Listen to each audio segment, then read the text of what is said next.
मैथिल समन्वय समिति मुंबई बेस्ड एक संस्था है जो कि पूर्णतः गैर राजनीतिक संस्था है और ये निर्माण काल से ही ये जो मिथिला के जो बर्डिंग प्रॉब्लम्स हैं उनको सॉल्यूशन देते आ रही है।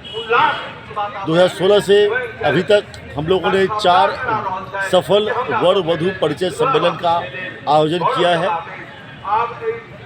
और धीरज प्रतिभा सम्मान आयोजित कर हम लोगों ने मैथिल के मेधावी छात्र और छात्रा हैं उनको हम लोगों ने फेलिसिटेट भी किया है। कोविड के पहले मैथिल समन्वय समिति ने बिजनेस कॉन्क्लेव का आयोजन किया था जिसमें करीबन 200 मैथिल एंटरप्रेन्योर्स को फ़ायदा मिला था। कोविड के बाद लोगों ने अप्रोच किया और कहा जो इस बार कुछ नया कार्यक्रम पाथ ब्रेकिंग कार्यक्रम किया जाए। फिर हम लोगों ने सोचा बेरोजगारी मिथिला की सबसे बड़ी समस्या है, क्यों न इस बार इस प्रॉब्लम को एड्रेस किया जाए। फिर हम लोगों ने तय किया जो इस बार का ये कार्यक्रम मिथिला के हृदय स्थली दरभंगा में हम लोग करेंगे और आज का जो आयोजन है उसी उपलक्ष्य में हो रहा है। आज 200 से अधिक कंपनीज शामिल इस प्रोग्राम में शामिल हुए हैं। 5000 से अधिक छात्र और छात्राओं को इसका बेनिफिट मिलेगा। इसमें सिर्फ संदीप यूनिवर्सिटी के छात्र ही नहीं बल्कि बिहार के दूसरे यूनिवर्सिटी के और दूसरे कॉलेज के छात्र भी इस निःशुल्क सेवा का फ़ायदा उठा सकते हैं।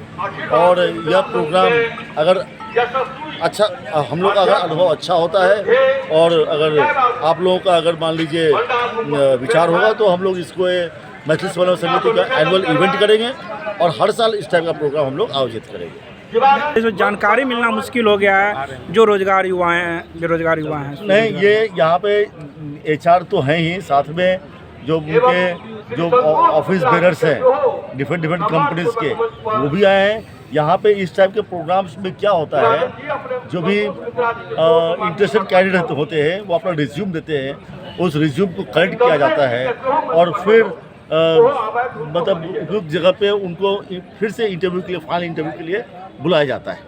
हाँ, तो ये भी एक नया पहला कार्यक्रम हुआ है और इससे भी अनुभव हम लोग ले रहे हैं और अगले कार्यक्रम में हम लोग चाहेंगे जो और भी बृहद ढंग से हो। यहाँ पे जो कॉन्वेंशनल इंटरव्यू होता है, मेला में इंटरव्यू नहीं होता है। यहाँ पे क्या है ना, आप डेटा कलेक्ट कर लेते हैं, वहाँ पे एक उनका एटीट्यूड, एक बॉडी लैंग्वेज देख लेते हैं, शॉर्टलिस्ट कर लेते हैं और फिर फाइनल इंटरव्यू के लिए वो बुलाते हैं। दूसरा सवाल ये, कुछ युवाओं से जो बात हुई है उनका कहना है कि जो बहुत कम पैकेज की कुछ कंपनियां आई हैं जो दूसरे राज्यों में जाके वो पैकेज दे रही है, तो क्या आने वाले समय में इससे बेहतर पैकेज वाले को भी? देखिए, अभी यहाँ पे जो अधिक जो छात्र छात्राएँ हैं वो बेसिकली फ्रेशर्स हैं।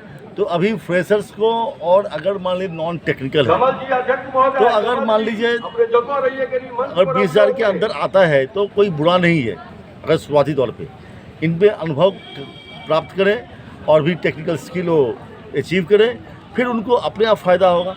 दूसरी बात है कि अगर जिसमें इस रोज़गार मेला में जिन छात्र छात्राओं को प्रॉपर जॉब नहीं मिला है, हम लोग रोज़गार मेला कर रहे हैं, फिर उसको भी वो सम्मिलित हो सकते हैं। ठीक है ना? आपका सर शुभ नाम? सर, मैं doctor Sandeep Jha, I am chairman of Sandeep university और मैथिल समन्वय समिति का संरक्षक हूँ और हम चाहते हैं आप अपने व्यूअर्स तक यह संदेश को पहुँचाएँ और इस रोज़गार मेला का अधिक से अधिक फ़ायदा उठाएँ। और अगर कुछ संदेश रहेगा तो आप हमें तक पहुँचाएँ, जो हम अगले रोज़गार मेला का जब फॉर्मेट बनाएंगे तो उस चीज़ को हम लोग ध्यान रखेंगे। यह पूर्णतः निःशुल्क सेवा है। Thank you sir.